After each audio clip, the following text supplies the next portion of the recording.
ब्रिजेश भी हमारे साथ इस वक्त हमारे सहयोगी जुड़ चुके हैं अहमदाबाद से। ब्रिजेश, जिस तरह ये फैसला आया है और ये फैसला दरअसल ये दिखा रहा है कि गुजरात सरकार के पास ना तो कोई अथॉरिटी थी, ना क्यों रिहा किया, ना उसकी कोई दलील वो कोर्ट में दे पाए। एक तरीके से गुजरात सरकार को ये बड़ा झटका कोर्ट की तरफ से। देखिए, गुजरात सरकार के लिए बड़ा झटका है। स्वाभाविक तौर पे सरकार ने जिस टाइम पे ये फैसला लिया था तब से सवाल खड़े किए गए थे। सरकार कटघरे में थी। उस वक्त भी सरकार की तरफ से कोई आधिकारिक बयान देने से सरकार के मंत्री बचते रहे थे। सरकार के किसी भी मंत्री ने इस पर आधिकारिक कोई बयान नहीं दिया था।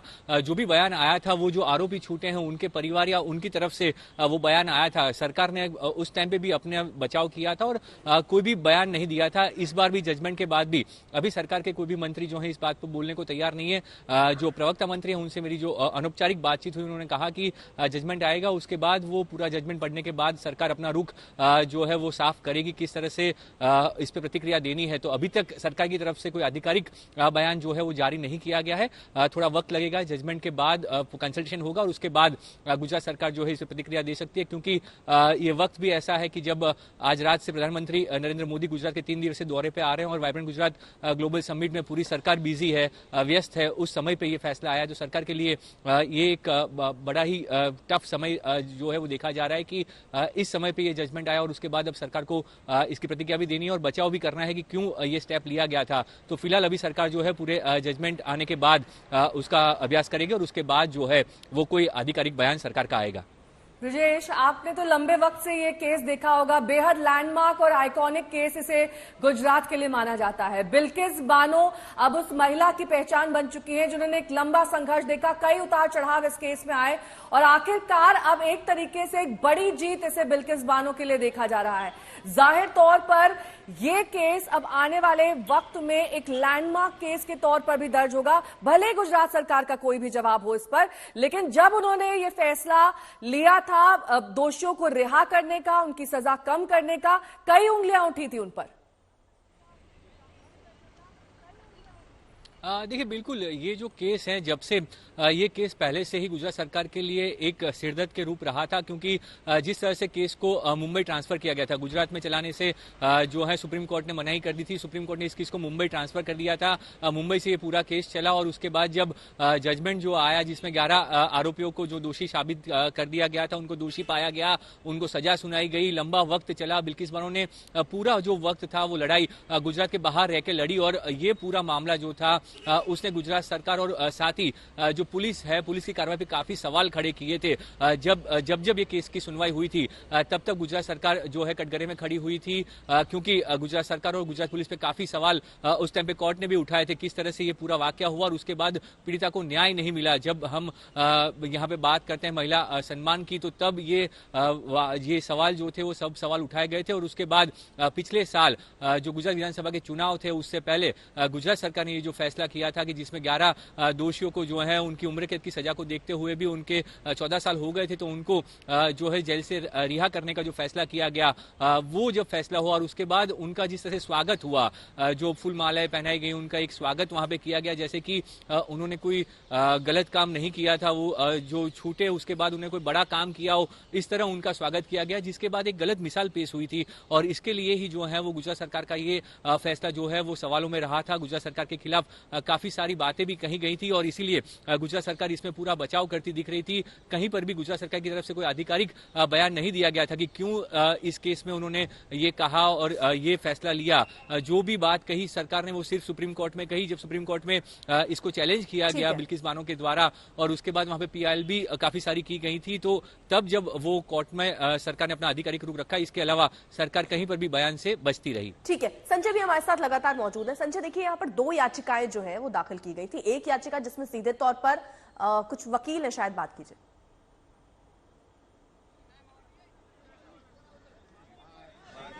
वृंदा ग्रोवर मैम आ गई हैं यहाँ।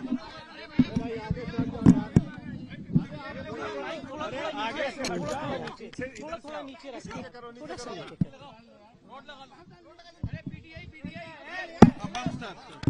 Can you just put the mics a little down?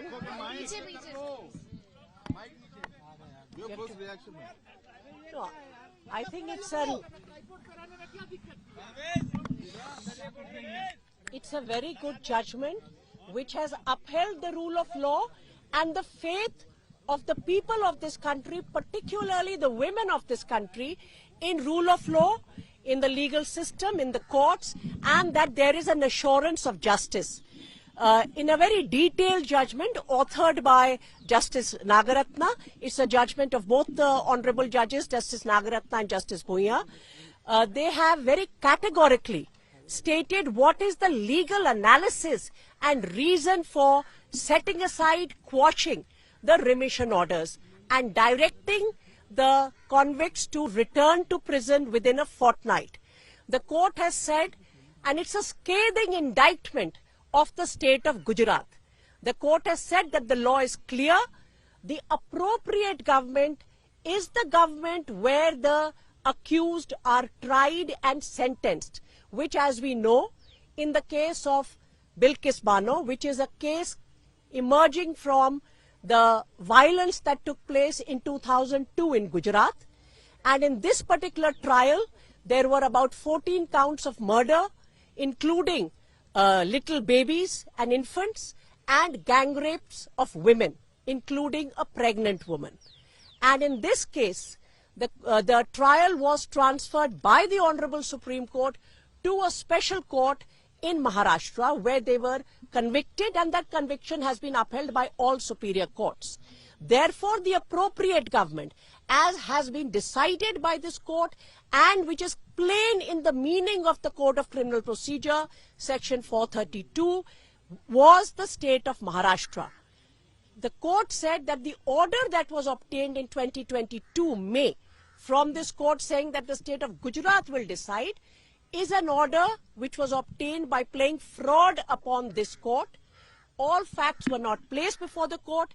If such an order is obtained, that order has no meaning. तो बड़ी खबर इस वक्त की यही कि जो दोषी हैं, जिन पर सजा को बरकरार सुप्रीम कोर्ट ने रखा है, उन्हें 2 हफ्ते के भीतर सरेंडर करना होगा। 2 हफ्ते के भीतर उन्हें सलाखों के पीछे जाना होगा। एक बार फिर से, क्योंकि गुजरात सरकार के फैसले को यहां पर सुप्रीम कोर्ट ने पलट दिया है। बड़ा फैसला आज की डेट में। आज सभी की नजरें बिल्किस बानो के इस मामले पर टिकी हुई थी। सुप्रीम कोर्ट का फैसला आना था, और जब यह फैसला आया, जाहिर तौर पर बिल्किस बानो के लिए एक बड़ी जीत, एक बड़े राहत के तौर पर इसे देखा जा रहा है।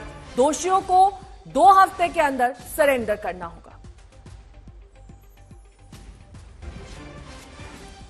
ब्रिजेश दोषी हमारे सहयोगी जुड़े हुए तमाम जानकारी के साथ। ब्रिजेश, 2 हफ्ते के अंदर सरेंडर करना होगा, क्या ये सभी गुजरात में ही मौजूद है?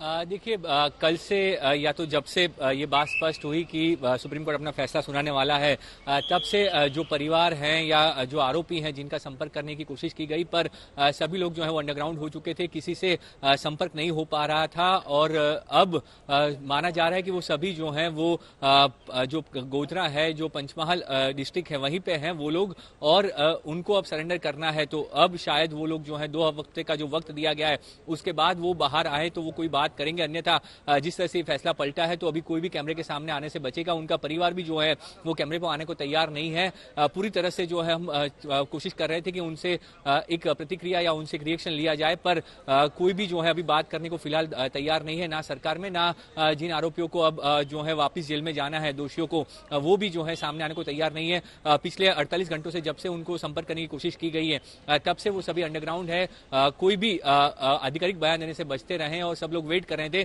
कि सुप्रीम कोर्ट का जो फैसला है उसके बाद जो है वो कुछ कहेंगे या नहीं कहेंगे। अभी तक उनकी कोई भी प्रतिक्रिया सामने नहीं आई, और ना ही अभी तक उनकी तरफ से कोई ऐसा संकेत भी आया है कि वो कोई प्रतिक्रिया देंगे ही नहीं। अब जब उनके पास 2 हफ्ते का वक्त है, 2 हफ्ते में उनको सरेंडर करना है, वापस जेल जाना पड़ेगा, तो तब देखना रहेगा कि कब वो मीडिया के सामने आते हैं और किस तरह पुलिस वहां पहुंचती है, या उनको अरेस्ट करती है, या वो खुद जेल जाते हैं, वो अब देखने वाली बात होगी। तो फिलहाल बड़ा फैसला सुप्रीम कोर्ट की तरफ से, और इसमें यह भी कह दिया गया है कि 2 हफ्ता इनके पास है, इन 11 दोषियों को सरेंडर करना होगा। अब आगे क्या हो सकता है, क्योंकि कोर्ट ने यह भी कहा कि ये अथॉरिटी जो है वो गुजरात सरकार के पास थी ही नहीं, अथॉरिटी महाराष्ट्र सरकार के पास थी, वो इन्हें आजाद कर सकते थे, इनको रिहा कर सकते थे।